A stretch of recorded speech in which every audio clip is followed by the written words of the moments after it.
बच्चों, चलिए प्रश्न पढ़ते हैं। तो प्रश्न में दिया गया है, AB रक्त समूह के व्यक्तियों को सर्वग्राही क्यों कहते हैं। तो हमारे पास विकल्प दिए गए हैं।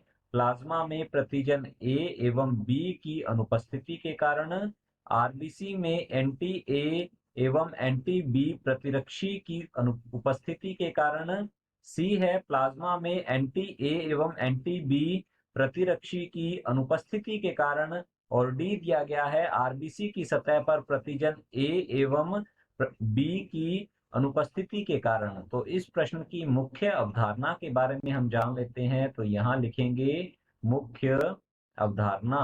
इस प्रश्न की मुख्य अवधारणा है हमारे पास ए बी रक्त समूह। ए बी रक्त समूह जो है, इससे संबंधित यह हमारा प्रश्न पूछा गया है।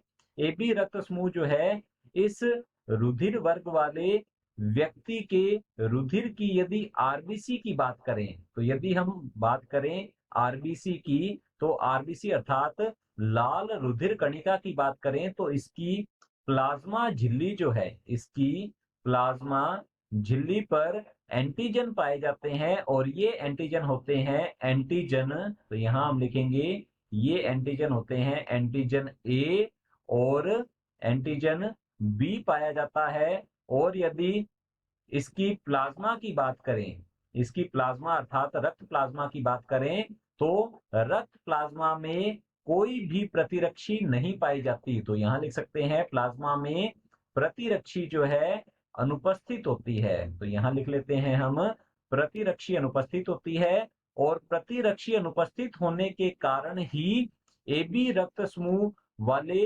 व्यक्तियों को सर्वग्राही कहा जाता है। अर्थात AB रक्त समूह को सर्वग्राही रक्त समूह जो है, रक्त समूह के नाम से जाना जाता है, क्योंकि AB रक्त समूह वाले व्यक्तियों को किसी भी, हम कह सकते हैं, रक्त समूह का रक्त जो है वो दिया जा सकता है। इसीलिए इसे सर्वग्राही रक्त समूह के नाम से जाना जाता है, क्योंकि इसकी जो प्लाज्मा होती है उसमें प्रतिरक्षियां जो है वह अनुपस्थित होती है। तो हमारा जो प्रश्न है, AB रक्त समूह के व्यक्तियों को सर्वग्राही क्यों कहते हैं, क्योंकि इसकी रक्त प्लाज्मा में प्रतिरक्षी अनुपस्थित होती है। तो हमारा पहला विकल्प है प्लाज्मा में प्रतिजन A एवं B की अनुपस्थिति के कारण। तो प्रतिजन जो है ये प्लाज्मा में नहीं पाए जाते, ये आरबीसी की प्लाज्मा झिल्ली पर पाए जाते हैं। तो हमारा ए विकल्प गलत होगा।